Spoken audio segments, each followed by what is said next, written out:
Muito bem, retomando então, vamos avançando um pouquinho mais o conceito de vaga. Em 2009, nós solicitamos à governadora do Rio Grande do Norte contar isso, que é um fato real, em nome do Conselho Nacional de Política Criminal e Penitenciária, que disponibilizasse mais vagas. Lembrar que os governos dos estados, eles não constroem vagas ou penitenciárias com verba dos estados, mas sim com uma verba federal, que é das penas de multa. Toda multa arrecadada no plano geral vai para o Conselho, para o CONFEM, o Conselho Nacional, administrado pelo DPEM, né, que é a verba geral das multas. Então, o DPEM administra as multas do Brasil inteiro. Essas verbas do DPEM, do Departamento Penitenciário Nacional, né, são redistribuídas aos estados de acordo com projetos executivos. Portanto, as vagas disponibilizadas estado a estado são disponibilizadas por verba do governo federal, salvo o estado de São Paulo, que constrói as suas próprias penitenciárias. Okay? Então, um pequeno estado do Nordeste, por exemplo, constrói vagas quando ele solicita as vagas e existe uma relação de ocupação das vagas ou não ocupação. Muito bem. Fomos fiscalizar, o Conselho Nacional de Política Criminal e Penitenciária vai fiscalizar o Rio Grande do Norte. E lá identifica-se que há um déficit de vagas, de 1.000 vagas na ocasião. Então, a governadora do Rio Grande do Norte, aceitando nossa sugestão de criação de vagas, cria um decreto, pasme, isso é verdade, é documentado, um decreto com 2 artigos, que dizia o seguinte: ficam criadas 1.000 novas vagas no sistema. Artigo 2º, revogam-se as disposições em contrário. Não sei por que revoga as disposições em contrário, porque não tinha nenhuma disposição em contrário para revogar. Mas ela criou por um decreto 1.000 vagas. Só que essas vagas não existiam. O déficit objetivo de vaga, né, continuou a existir. Nominalmente, essas vagas estavam já oferecidas pelo sistema potiguar, mas na prática não existia. Observem por que eu estou falando isso. Porque o conceito de vaga no Brasil é muito relativo. Se nós formos observar o que diz a Lei de Execução Penal, e eu lembro a vocês que estão estudando ou já estudaram esta parte da LEP, que o estabelecimento penitenciário tem uma descrição e a cela das penitenciárias tem uma descrição. Qual é a descrição da cela? Individual, 6 metros quadrados, concorrência de aeração com acesso à janela e a disponibilidade de um banheiro. Ou seja, você tem que ter um banheiro individual para a cela individual. Se formos aplicar a lei no Brasil, nós não temos 100.000 vagas no Brasil. Nós temos menos do que isso. Portanto, em primeiro lugar, o conceito de vaga é um conceito não operacional no nosso sistema. Primeira coisa. Portanto, alguns países têm um conceito que é operacional, que é o caso dos Estados Unidos. Então, nos Estados Unidos, o déficit de vagas é muito pequeno. Notem que eles têm um percentual de ocupação das vagas de 107%. O que significa dizer que 100% é o total, 7% é o excedente. Ok? Na Rússia, que está aqui em amarelo, o número de vagas disponível no sistema russo não está ocupado. E, ao contrário, no Brasil, 100% sobram 53%. Lembrando que o conceito de vaga no Brasil é um conceito fictício. Alguém vai dizer assim: não, mas isso aconteceu no Rio Grande do Norte. Não aqui. Aqui não acontece em São Paulo. Não acontece aqui em São Paulo. Nós disponibilizamos um serviço da Universidade de São Paulo para atendimento às mulheres que estão recolhidas por um semestre, a gente fez isso, no Centro de Progressão de Butantã, no Instituto Penal, no semiaberto de Butantã, né? E quando a gente chegou lá, eles tinham 1.500 vagas, 1.500 pessoas, mais ou menos, 1.300 pessoas, para 700 vagas. Depois soubemos que tinha aumentado para 900 vagas. Eu até pensei, né? Construíram mais uma ala, né? Fizeram um puxadinho, alguma coisa assim e tal. Fomos falar com a diretora, né? Ela falou assim, não, só mudou no site. Quer dizer, então o conceito de vaga, o site mudou, tem 200 novas vagas.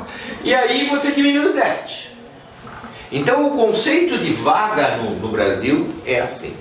Eu quero deixar bem claro isso, de alguém que vivenciou em 2 momentos distintos uma situação da ocupação de vagas.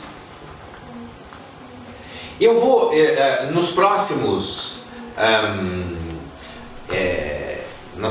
slides, eu vou acelerar um pouco, porque eu tenho muitos slides aqui e eu queria destacar algumas características que a gente vê no nosso sistema.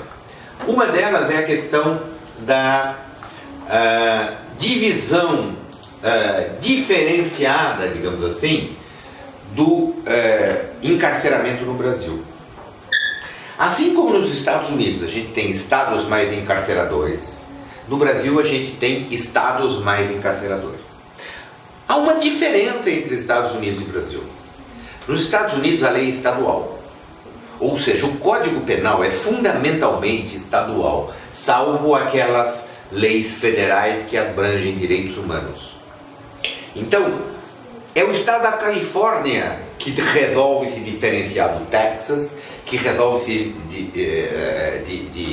se diferenciar da Louisiana. No Brasil não, nós somos obrigados a ter uma lei única. Tivemos uma experiência não bem sucedida na República Velha de códigos de processo penal e civil dos estados. Mas se findou com a Constituição Antidemocrática de 37, né, a polaca. E, portanto, Getúlio cria um Código de Processo Penal e um Código de Processo Civil. Né? É Getúlio que faz isso. Né? O Código de Processo Civil de 39 e o Código de Processo Penal vigente hoje, 41. O que é interessante a gente notar é que se a gente destacasse províncias, né, do Brasil, ou estados do Brasil, né, a gente teria coisas curiosas, estados mais encarceradores do que outros. Caso isso pudesse acontecer, São Paulo, se São Paulo fosse um país, a sua população carcerária seria a 9ª da escala das nações. Ou seja, São Paulo encarcera muito. Outra coisa que a gente pode notar são os índices de encarceramento, que estou tentando aqui trazer um pouquinho mais de clareza para o slide. O índice de encarceramento. Nós temos estados com um índice de encarceramento por 100 mil habitantes de 89 e outros de 560. Aqueles que estão em azul mais escuro, mais forte, são os mais encarceradores. E aqueles que estão em azul mais claro são menos encarceradores. A gente consegue ver isso, que Maranhão, Piauí e Bahia têm menos encarceramento do que os estados congêneres do Nordeste, comparando desenvolvimento social aproximados. Né? Várias são as razões pelas quais a gente tem mais ou menos encarceramento. Estados que são fronteiriços podem ter índices de criminalidade maiores por serem estados de trânsito, como seria o caso de Mato Grosso do Sul. Você tem muito tráfico, muito contrabando, tráfico que passa pelo Mato Grosso do Sul, dos países vizinhos. Não é? Agora, alguns estados, como estados internos, não se justifica você ter este critério para maximizar a intervenção. É o caso de São Paulo, e não sei se vocês conseguem observar, aqui o Distrito Federal, que tem muito encarceramento. O DF que é muito encarcerador. Então, certa feita, eu fui chamado pelo juiz Luciano Velozecan para dar uma palestra no Acre. Ele era o assistente do ministro Gilmar Mendes no CNJ. Ele falou: olha, eu quero que você vá dar uma palestra no Acre, explicar o porquê que o Acre tem muito encarceramento. Falei: olha, eu confesso que meu conhecimento de Acre é muito pequeno. Eu nunca estive no Acre, não conheço Rio Branco. Enfim, eu não saberia dizer por que o Acre tem mais encarceramento. Não, eu sei, ele me disse. Qual é a razão? A razão são os 10 juízes que tem lá. Falei: como assim 10 juízes? Sim, Rio Branco tem 10 juízes. 6 são paulistas.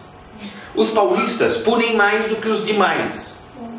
Os paulistas foram formados nos cursinhos preparatórios para concursos do Ministério Público e da magistratura aqui de São Paulo. Tem uma cultura punitivista. Esses juízes chegaram lá, ao invés de dar 5 anos e 4 meses para um roubo, a mão armada, começaram a dar 8, 9, 10 anos. Ora, é simples. Se você dá uma pena mais alta na porta de entrada do sistema e põe um juiz de execução que não solta facilmente, o que vai acontecer? Vai encher o sistema carcerário. São poucos juízes, só 10. 6 juízes paulistas significa 60%. 6 juízes para o Fórum Criminal de São Paulo seria irrelevante, mas 6 juízes paulistas em 10 é relevante. Qual é o resultado disso? Encheu os presídios do Acre. Vejam que os critérios podem ser os critérios mais prosaicos do mundo, pelos quais um país ou um estado se torna mais ou menos encarcerado.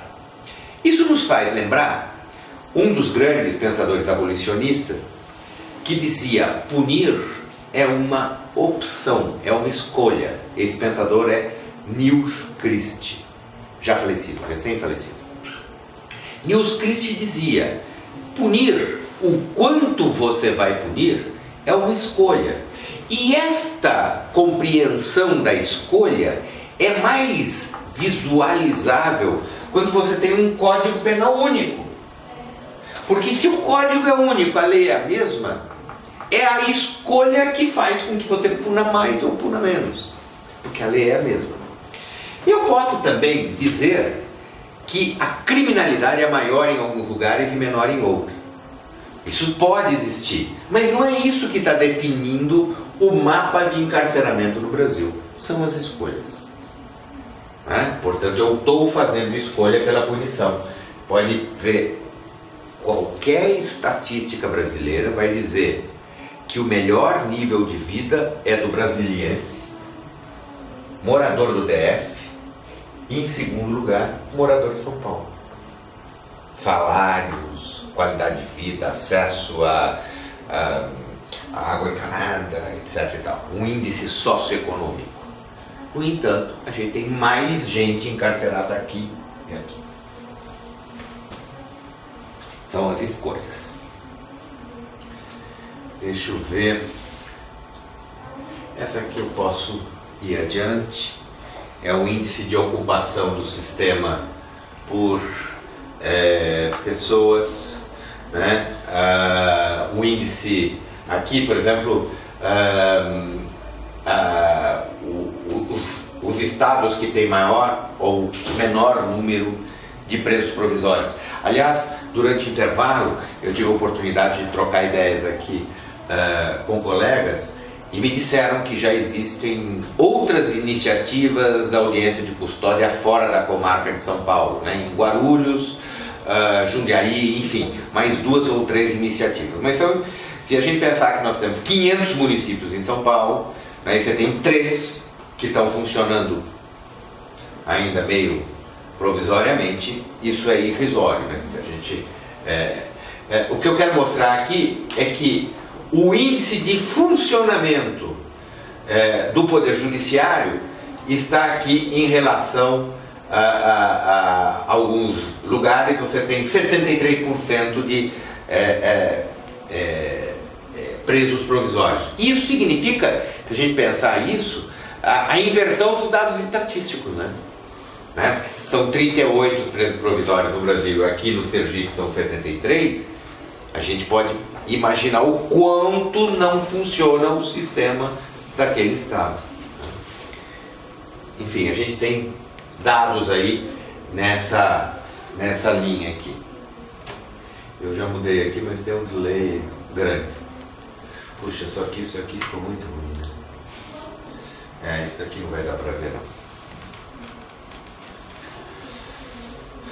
Esse sim. Então, Brasil 2014. População prisional, 600 mil. Sistema penitenciário, 579.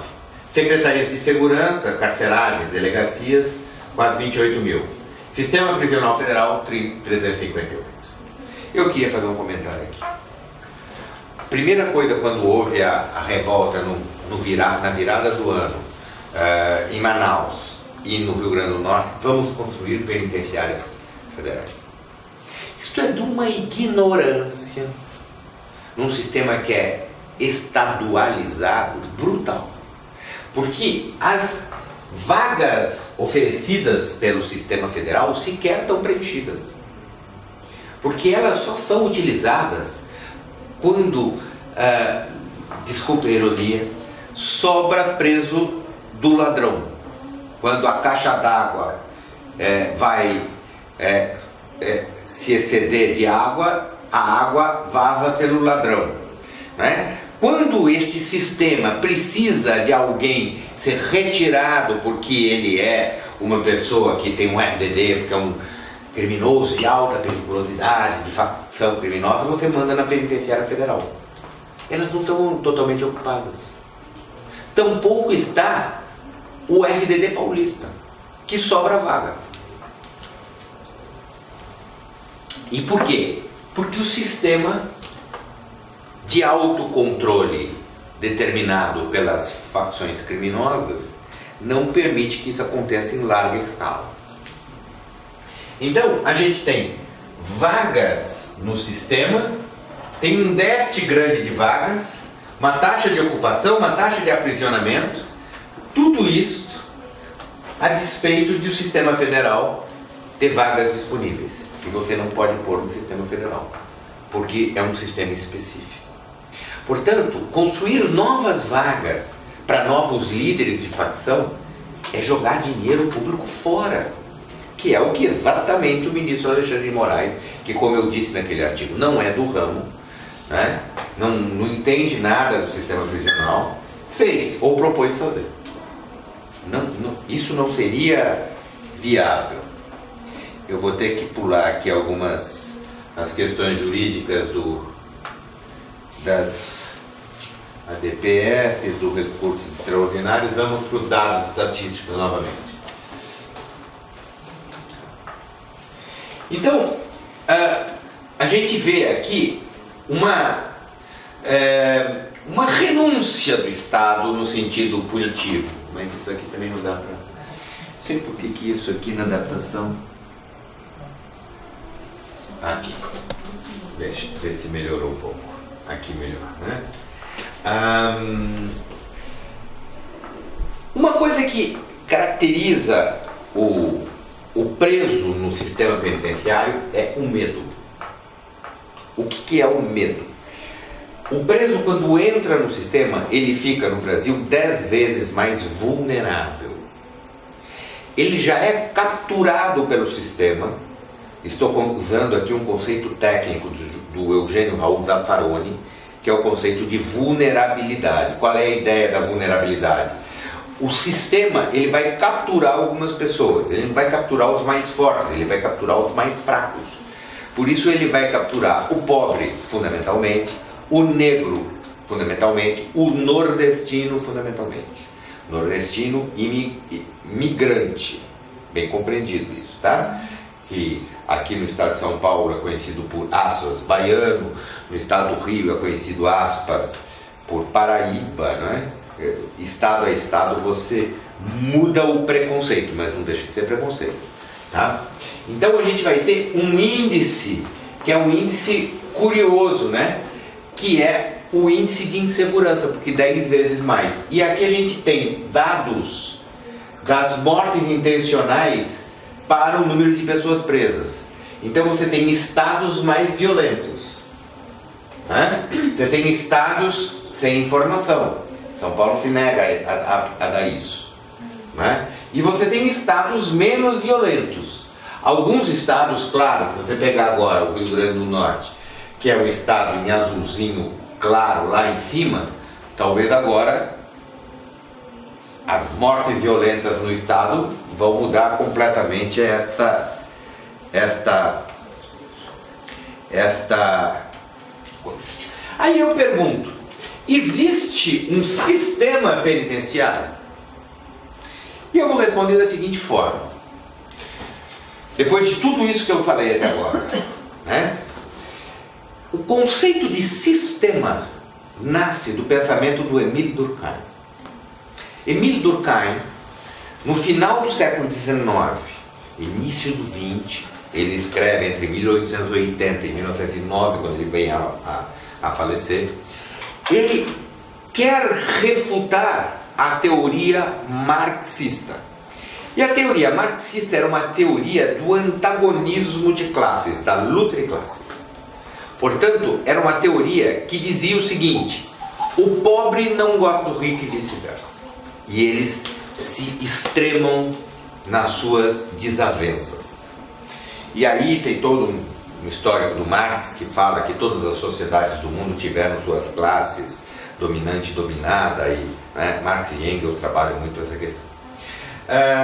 Mas por que eu estou falando isso? Porque o Durkheim, ele na sua obra, que é uma obra vasta, ele tenta mostrar que há uma colaboração entre os entes sociais, os grupos sociais. Para tanto, ele cria uma imagem, que é a imagem do corpo humano. Ele diz o seguinte: o coração tem uma função no nosso corpo. Os pulmões, outra função. O estômago, outra função. O cérebro, outra função. E cada um destes órgãos humanos servem para alguma finalidade. Um bombeia o sangue, outro filtra o ar, outro faz a digestão, outro espelha as fezes, né? Cada órgão tem a sua função. Se eu tirar, diz Durkheim, né, um destes órgãos, o sujeito morre. Se eu tirar o coração, a pessoa morre. Se eu tirar o fígado, a pessoa morre. Se eu tirar os pulmões, a pessoa morre. Porque aquela função exercida pelo órgão não é mais cumprida dentro do sistema orgânico humano. Portanto, a gente tem uma relação de interdependência entre os nossos órgãos.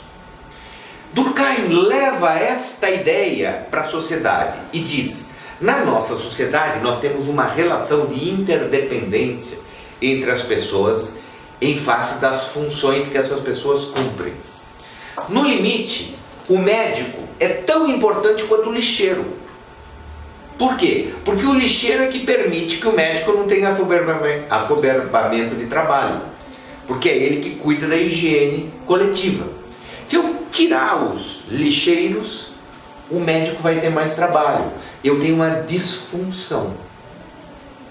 Portanto, a ideia durkheimiana, que é como nasce este tipo de pensamento chamado funcionalismo. Este funcionalismo é um tipo de pensamento que nasce nas famílias conservadoras das ciências sociais e chega na família jurídica do pensamento penal. Funcionalismo penal é primo irmão do funcionalismo sociológico. Ok? Pois bem, volta então a funcionalismo. O funcionalismo atribui funções aos órgãos. E este órgão, quando funciona bem, forma um sistema. Portanto, o sistema é um todo articulado, que permite a compreensão e enfrentamento de um determinado problema.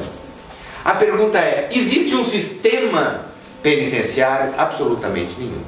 Este é um todo desarticulado, que é um todo reativo. Por que eu digo que ele é reativo? Porque ele obriga as pessoas a reagirem em função de uma necessidade. Ah, eu tenho dor de cabeça, então eu tomo aspirina, ácido acetil salicílico, para dor de cabeça, porque eu tenho uma disfunção no meu cérebro, ele está doendo. E assim eu vou apagando fogos. Ora, no momento em que tudo pega fogo, como é o caso daquilo que se convencionou chamar de sistema penitenciário, eu não tenho mais sistema. Portanto, não existe um sistema penitenciário. A minha resposta a isso é esta. Depois é importante a gente pensar no que seria uma política carcerária, uma política criminal sentido amplo e sentido estrito. Isso é importante. Vamos imaginar o seguinte, que eu tenha uma diminuição ou uma necessidade de mais iluminação pública.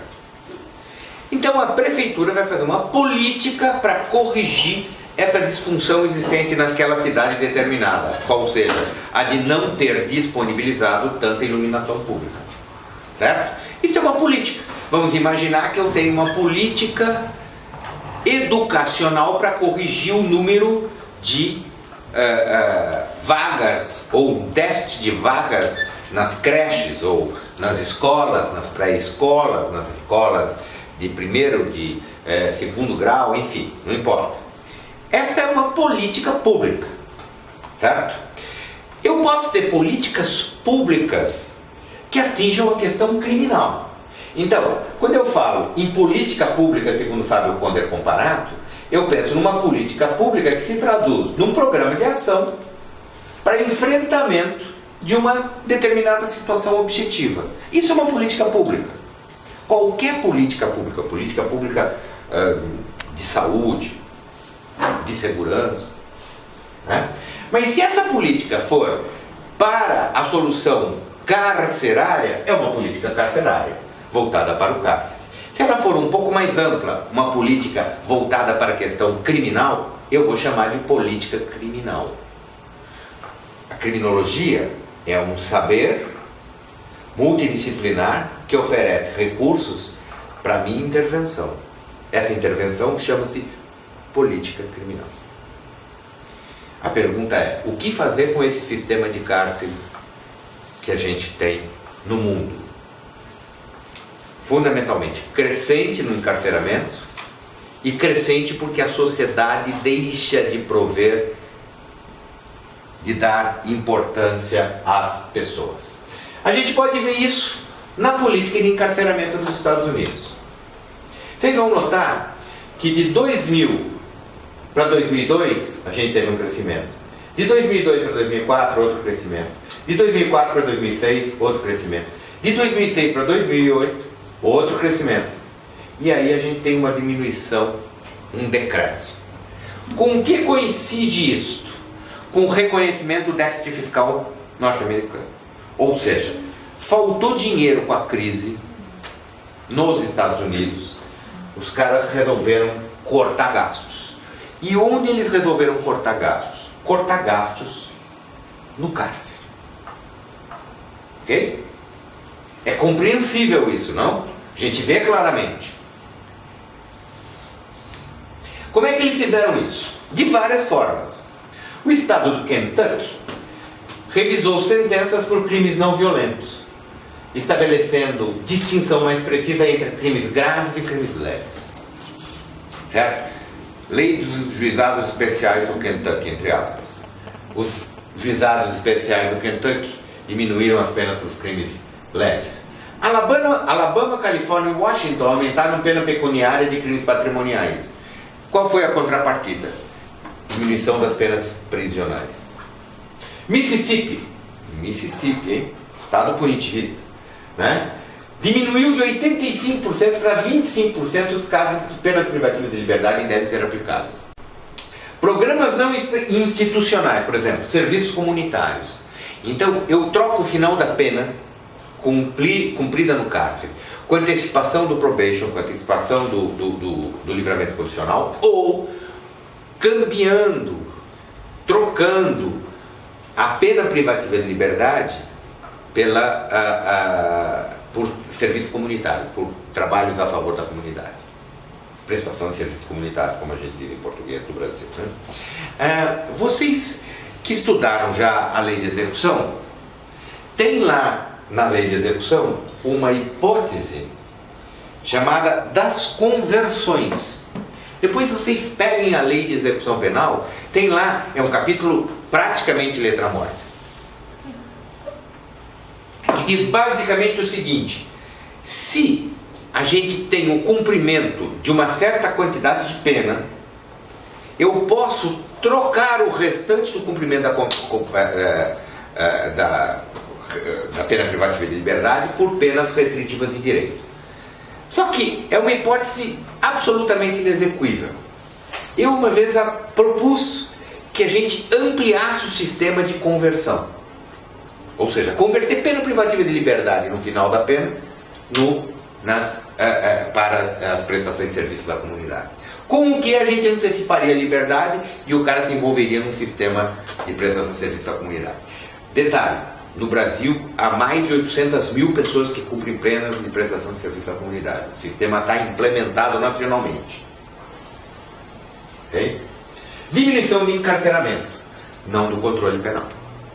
O que os americanos fizeram? Eles adotaram essas políticas. E uma política que é comum aos Estados Unidos inteiro, que é a política do governo federal. Não por iniciativa do governo federal, mas por permitir o que os governos dos estados fizeram. Foram fazendo plebiscitos em sucessivos locais e foram criando um sistema de dispensário para a utilização da maconha em caso de doenças identificadas e, mais recentemente, o uso lúdico da maconha sendo autorizado por leis estaduais.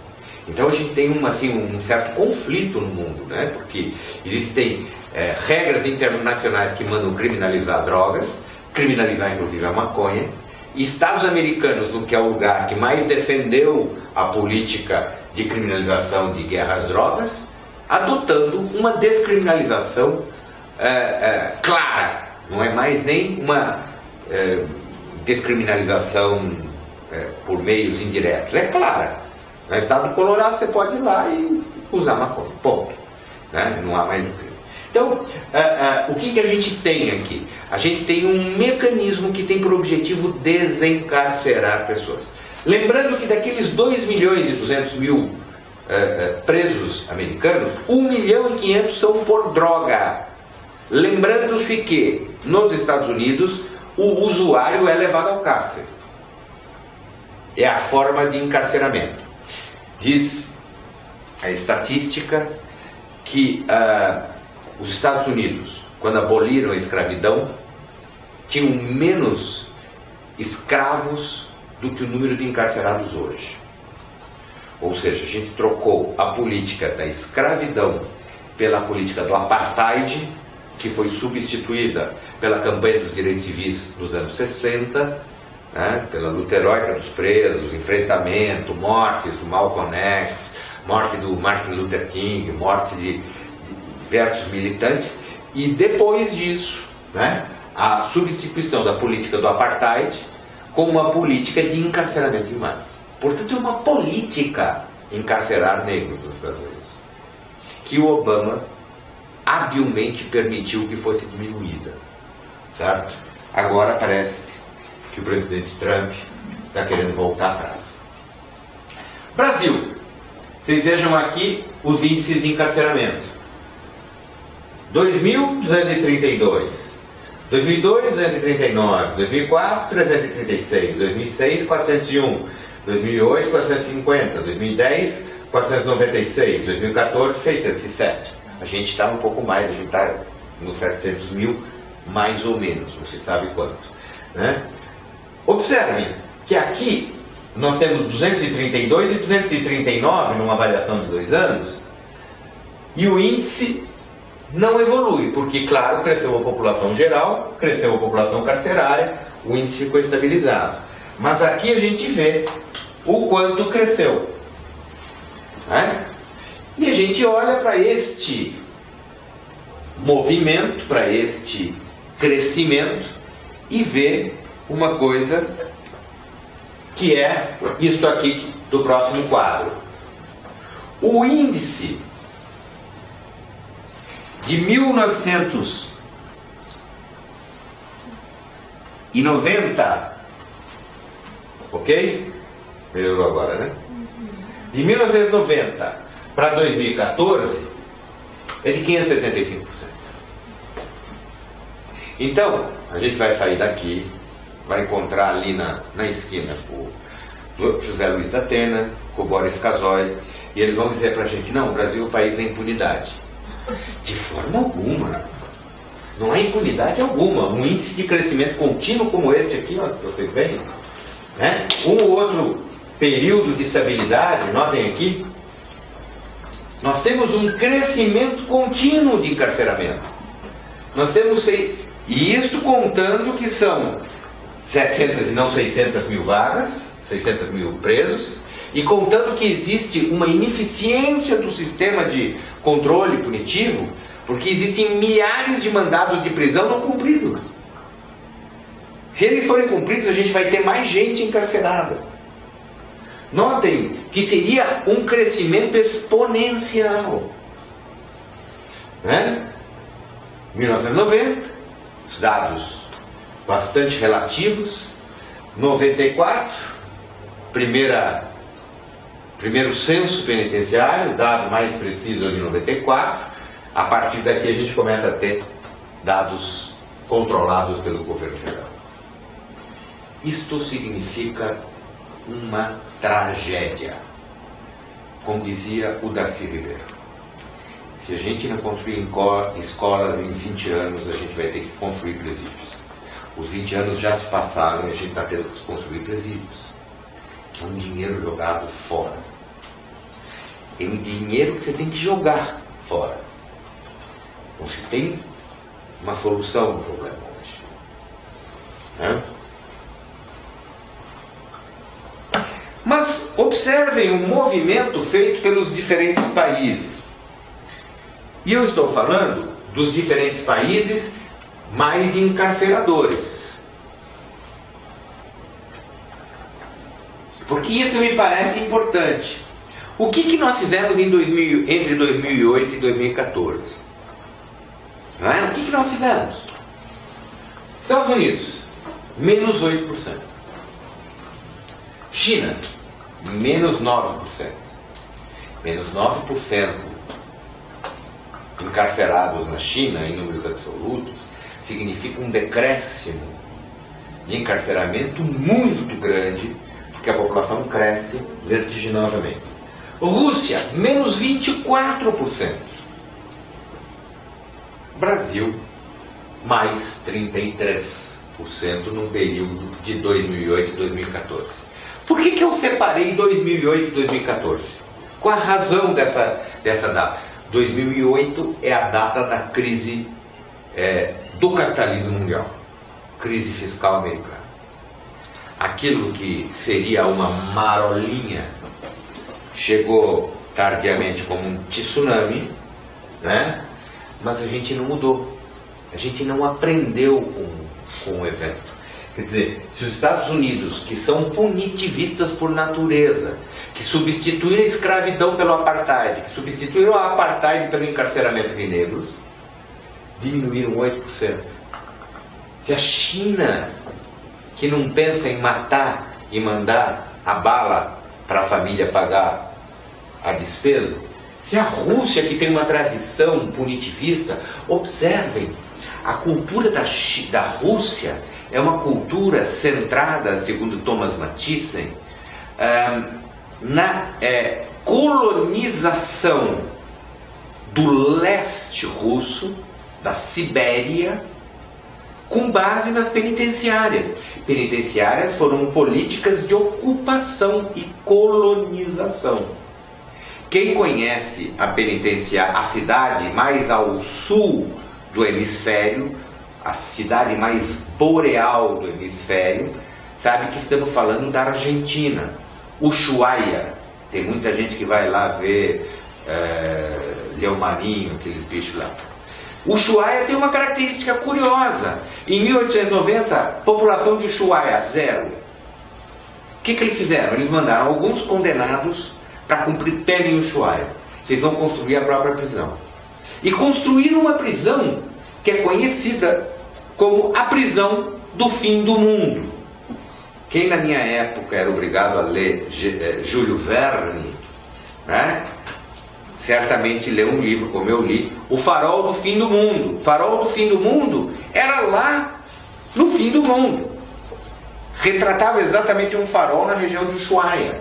Ushuaia, na Argentina, que é a cidade mais boreal do mundo, construiu uma prisão para colonizar e ocupar o espaço. Ela é argentina hoje, não chilena, por conta da iniciativa de um presidente em 1898. Portanto, prisão é uma forma de ocupação territorial. Quando você manda as pessoas ocuparem território na Sibéria, porque ninguém vai para a Sibéria espontaneamente, né? Um frio da porra, né? Aquela coisa horrorosa, né? Uma temperatura inóspita, um lugar ruim, distante, sem praia, né? Imagina. Então, a gente vai para a Sibéria. Vou lá para a Sibéria fazer um passeio na Sibéria. Ninguém vai fazer um passeio na Sibéria. Então você vai obrigado. E o que era obrigado lá na época? A colonização através do encarceramento.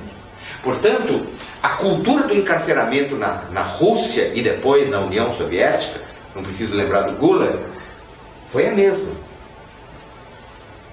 Foi uma cultura contínua, não teve descontinuidade. E hoje eles diminuíram 24%. Hoje, eu digo de 2008 para 2014.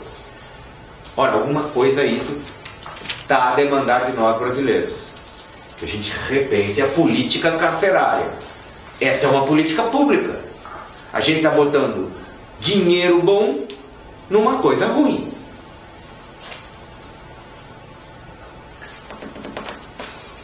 Vamos ver aqui a próxima.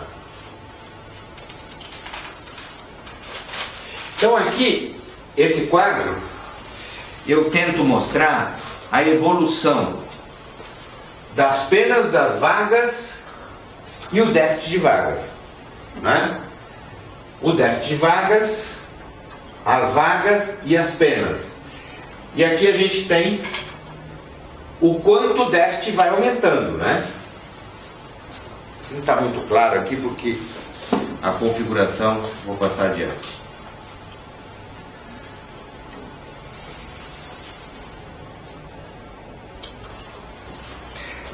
Eu tenho me atido fundamentalmente a um pensador polonês recentemente falecido, chamado Zygmunt Bauman. O Bauman é um sujeito que teve uma participação, uma construção no socialismo na Polônia, depois lutou na guerra, defendeu, lutou contra os nazistas, né? Depois ele migra já em idade madura, né, para a Inglaterra e faz grande parte da sua produção intelectual na Inglaterra. O Bauman, ele é um crítico de umas ideias que falam que a sociedade globalizada que nós vivemos hoje é uma sociedade do pós-modernidade, porque ele diz que o conceito de pós-modernidade é um conceito mais ou menos cronológico, né? O que é pós-modernidade? Salvo algumas excepcionais situações que alguém faz pós antes de concluir doutorado, né? Pós é só depois do doutorado, né? Quer dizer, você só faz um pós-doutorado depois do doutorado, você só faz a pós-graduação depois da graduação, né? Nós somos um dos poucos países que a gente tem alguém que é pós-doutor antes de ser doutor, mas isso é um comentário lateral. Salvo essa questão cronológica de pós-modernidade, O conceito de pós-modernidade parte de uma premissa de rompimento com a modernidade. Quando na realidade a pós-modernidade não deixa de ter aspectos da modernidade. Portanto, a modernidade ela existe hoje. E se acentuam algumas características da modernidade, porém com algumas descontinuidades. Portanto, quando eu digo pós-modernidade, assim como a gente diz idade moderna, idade contemporânea, né, você pressupõe um aprofundamento daquilo que se construiu na idade moderna. Por exemplo, as grandes navegações caracterizam a idade moderna, né? A sociedade globalizada caracterizam a pós-modernidade. Hoje é muito mais fácil de eu viajar para qualquer lugar do mundo do que era 30 anos atrás, 40 anos atrás. Hoje também é muito mais fácil viajar para qualquer lugar do mundo as epidemias. Porque em 1917, quando a gente teve a gripe espanhola, que não foi só na Espanha, por óbvio, né, que foi todo o Mediterrâneo, né, aquilo ficou circunscrito a determinadas áreas. Não vinha para o sul, para Ushuaia. Teve gripe espanhola em Ushuaia. Agora, a inter-relação entre pessoas, a facilitação do convívio, o trânsito permanente de pessoas por aviões, faz com que a gente tenha possibilidades de pandemias, né? Muito mais do que epidemias. O que eu estou falando? Que a modernidade, a pós-modernidade, perdão, é um aprofundamento da modernidade, ainda que nós tenhamos alguns rompimentos. Que rompimento é esse? É o que Bauman chama de sociedade líquida. O que ele chama de liquidez da pós-modernidade? Por isso ele chama de modernidade líquida. É a perda dos referenciais de segurança que se conseguiu no Estado moderno.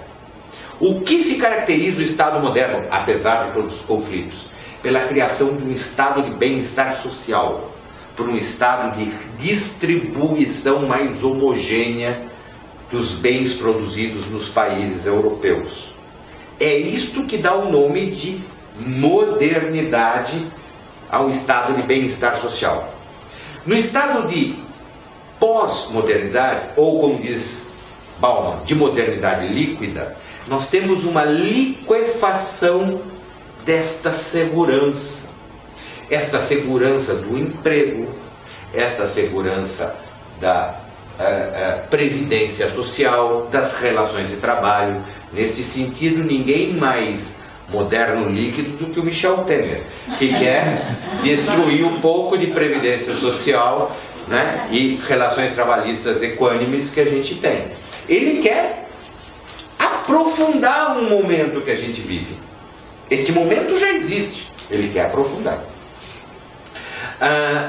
Então, isso vai atingindo todas as relações, inclusive as relações pessoais, porque as relações econômicas determinam as relações pessoais. Eu conversava aqui no intervalo sobre as relações dos jovens com o capitalismo, particularmente com o capitalismo dos países periféricos da Europa, que sofreram mais com a unificação europeia, com a União Europeia.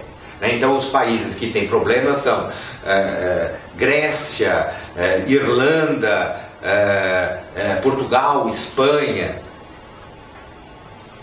Itália em certa medida, não é? Então esses países têm mais dificuldades do que a Alemanha, do que Inglaterra, do que França. A Inglaterra se permite sair da União Europeia, né? Quer dizer, absolutamente autossuficiente, pelo menos se julga, né? Agora esses outros países não, eles são países mais pobres, né? Eles não estão exatamente como as potências centrais, Alemanha, Inglaterra e França.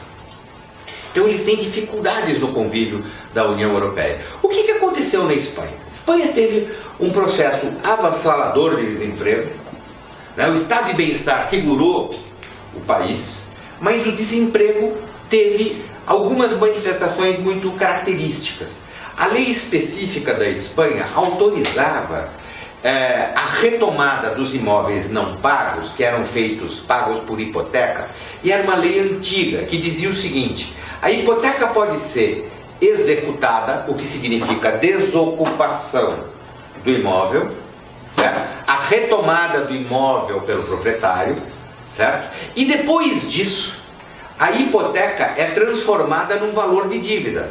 Então, se ele deixou de pagar 1.000, ele tem que pagar esta dívida não paga, não basta o despejo. Então, o que aconteceu? Centenas, milhares de pessoas na Espanha ficaram sem as suas casas. Onde isso aconteceu mais? Com jovens. Né? Com jovens que estavam iniciando a vida laborativa.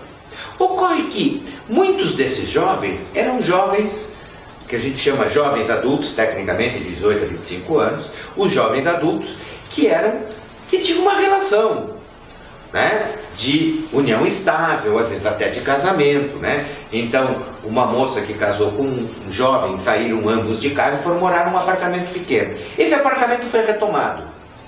Ora, num primeiro momento um perde o emprego, no segundo momento os dois perdem o emprego. Né?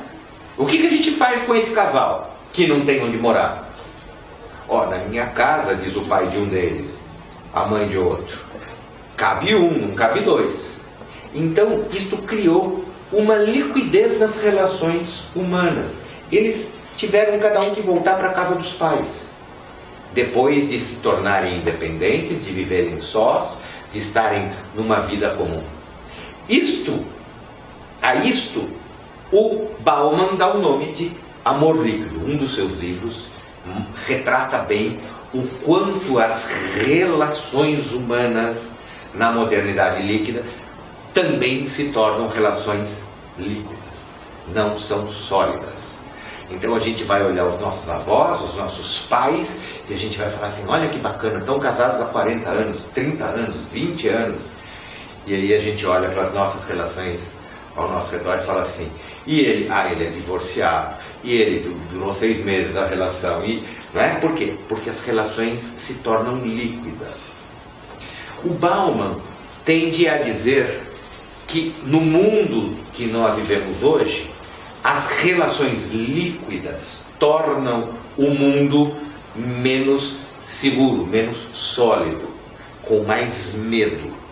E isto traduz uma ideia que a gente quer no íntimo, que as pessoas sejam punidas, né? Sejam punidas com rigor. Por isso a demanda punitivista, ok? Isto vai produzir um tipo de encarceramento que é um encarceramento diferente. Eu não ponho uma pessoa na cadeia para ela ser solta, se tornar livre e reintegrar-se socialmente. Eu ponho uma pessoa na cadeia para me esquecer dela. A prisão passa a ser diferente. Ela deixa de ser um espaço de reintegração, né? De reinclusão social, como projetavam os teóricos do início do século XIX, e passa a ser um espaço de recrudescimento penal, de deixar as pessoas que não são consumidoras no cárcere. São os chamados consumidores falhos, como diz Bauman. E ele chega até a ser bastante contundente com a ideia de lixo humano, né? Que é quem não serve para a sociedade, né? Que não paga, não é consumidor. Notem, nós, nos últimos governos, tivemos uma diminuição da pobreza absoluta, mas isso não significou necessariamente uma integração destas pessoas numa sociedade de consumo. Eu brinco sempre que a sociedade de consumo se vê pelo número de cartões de crédito que as pessoas têm. A minha empregada não só não tem cartão de crédito, como não tem conta bancária. Ela, quanto muito, se permite ter uma conta de poupança. Ela não operacionaliza o sistema bancário como eu operacionalizo, que tenho conta bancária, que tenho talão de cheque, que tenho cartão de débito, cartão de crédito, cartão de não sei o que, etc. Notem que há uma diferença substancialmente grande. Ela não é consumidora na acepção estrita da palavra. Ela é uma vivente. Ela sobrevive.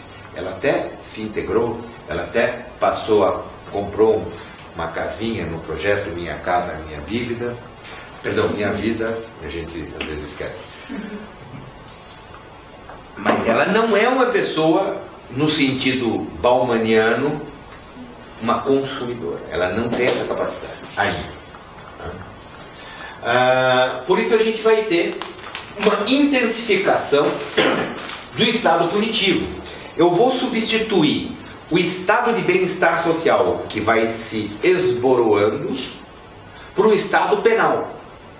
A razão é essa. A razão sociológica que está por trás disso é essa. Então a gente vai encontrar um sem número de penas, né, que propõem ou criam um recrudescimento penal. Por exemplo, lei de crimes hediondos é o marco inicial do nosso sistema punitivo. Lei 8.072 de 90, modificada várias vezes, né, que é aqui. E agora a PEC do Temer, que tramitou agora recentemente, curiosamente com o número 171, né? Mostra bem que faz todo sentido. PEC 171 de 93, que propõe a diminuição da idade de imputabilidade penal. E a gente tem várias outras leis que eu não tenho tempo aqui de explorar. O que a gente pode pensar então? Né? A gente tem várias coisas para pensar, tá?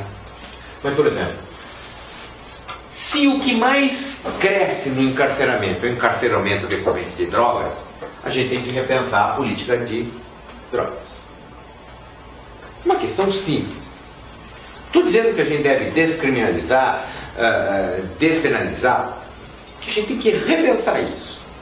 Segunda coisa, a gente tem que pensar a questão dos presos provisórios. Se a gente tem um crescimento de presos provisórios, a gente tem que repensar a questão dos presos provisórios. E a questão do preso provisório, ela não é uma coisa que tem uma regra geral para o Brasil.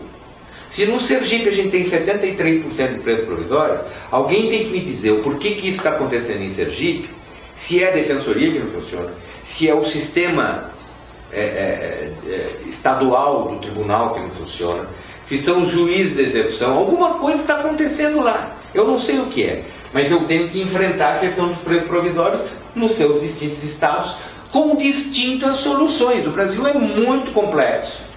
A gente tem que tentar pensar penas alternativas, né? Em que medida isso pode ser utilizado. Eu desencanei das penas alternativas no sistema atual. Ou a gente cria uma lei de números estritos, que é uma lei que funcionaria da seguinte forma: eu tenho 1000 vagas.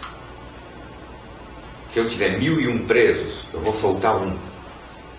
Quem é esse preso que eu solto? É o preso que já cumpriu a maior parte da pena ou de menor periculosidade. Certo? Tem que ter um limite penal. O limite tem que ser estrito. E eu posso, eventualmente, flexibilizar isso através das penas alternativas. Uma outra, naquele sistema que eu disse a vocês, da lei de execução, mudar a lei de execução penal para você ter,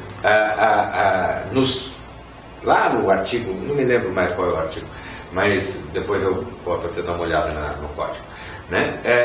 Para você ter uma conversão da pena privativa de liberdade em restritiva de direito. Se alguém puder me liberar aí no Código Penal, a gente dá uma olhada rápida, né? Analisar, por exemplo, a questão da privatização e da terceirização do coisa. Eu sou absolutamente contra, né, a privatização do presídios. Mas há quem defenda isso, eventualmente pode ter uma solução, não sei. Reintegração social, como isso pode ser feito no nosso sistema? Localiza para mim a lei 7.910, por favor. Né? Reintegração social, como isso é feito? Isso está sendo feito. Isso está sendo feito pelo trabalho? O sistema de remissão está sendo possível de ser enfrentado? Né? A remissão, além da remissão pelo trabalho, ela é implementada na remissão pelos estudos, leitura de livros. Isso funciona? Porque às vezes você pode pensar assim, não, isso funciona. Nós temos a remissão pelo trabalho e a remissão pelos estudos. Ah, perfeito! Então, por favor, visitem a penitenciária do Estado Feminina, como todo ano eu visito, né? E saibam que lá ou você trabalha ou você estuda no horário durante o dia, porque à noite não entra estudo. E uma vez eu perguntei para o diretor de segurança e falei o seguinte: olha, por que não põe o trabalho de dia e à noite uma escola? Ah, não tem como organizar, isso daí é muito difícil, etc, etc. Ora, então eu estou excluindo, eu estou criando uma oferta de remissão por estudo ou por trabalho, excluindo a possibilidade de eu acessar esse direito. Então não adianta eu ter uma previsão genérica deste direito se isto não é feito de uma maneira sistemática, não é isso?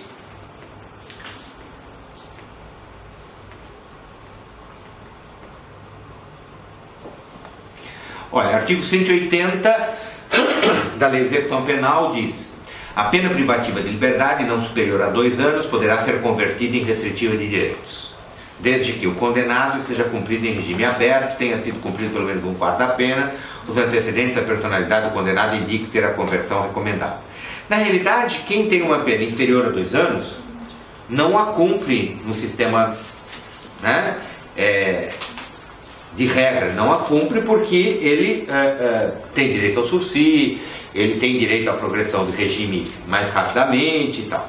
Então, dificilmente você vai ter o preenchimento desse artigo 180, que é uma letra morta no nosso sistema. Mas a ideia da conversão poderia ser adotada para o desencarceramento no final de pena. Quem já cumpriu, por exemplo, 2/5 da pena e está preso num regime fechado, pode ter, caso a pena seja cumprida em condições desumanas ou degradantes, pode ter antecipação da liberdade com esse sistema de concessão de uma pena alternativa. Essa é uma hipótese. A gente tem que pensar essas hipóteses. Pensar o que fazer com a mulher no sistema penitenciário, sistema prisional. Talvez seja o caso de repensar, por intermédio desse indulto que a gente levou para a ministra Carmen Lúcia, a possibilidade de uma libertação antecipada das mulheres, de uma comutação de penas, né? Comutação é parcial, acho que seja estudado, né? Comutação parcial indulto total, né? E uma judicialização das políticas carcerárias, né? Quer dizer, a gente não pode ter a administrativização do sistema. O que eu quero dizer com isso?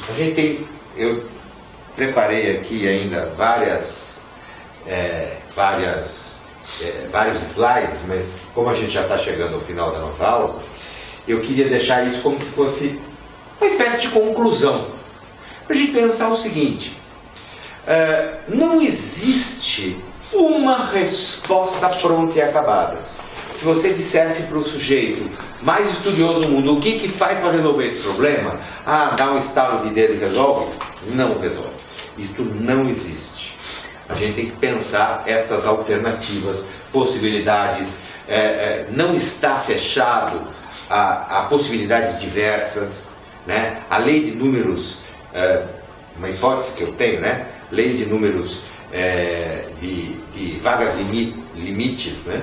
Quer dizer, seria uma lei, uma espécie de lei de responsabilidade político-criminal. Aliás, eu escrevi, junto com o Alberto Silva Franco, no boletim de BCCRIM, um artigo que posso sugerir a vocês: Lei de Responsabilidade Político-Criminal.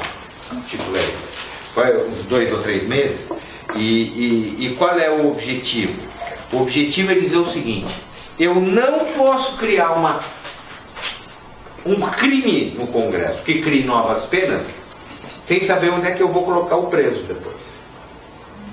Por exemplo, eu vou aumentar a pena de roubo de 4 a 10 anos para 20 a 30 anos.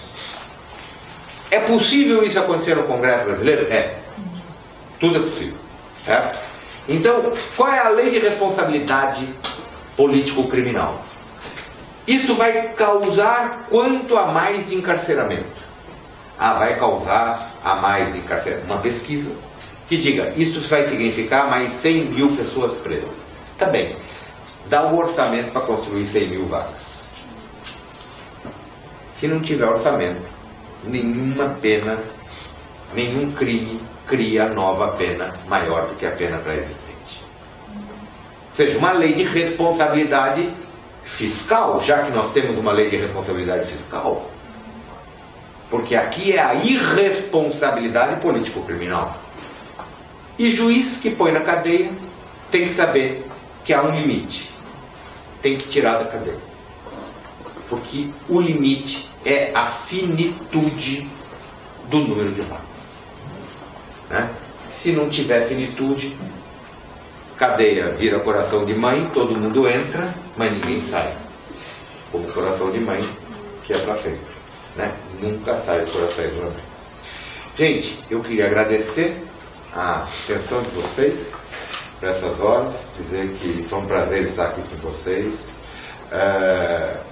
Obrigado pelo convite e estou à disposição de vocês para uma outra oportunidade. Até bem.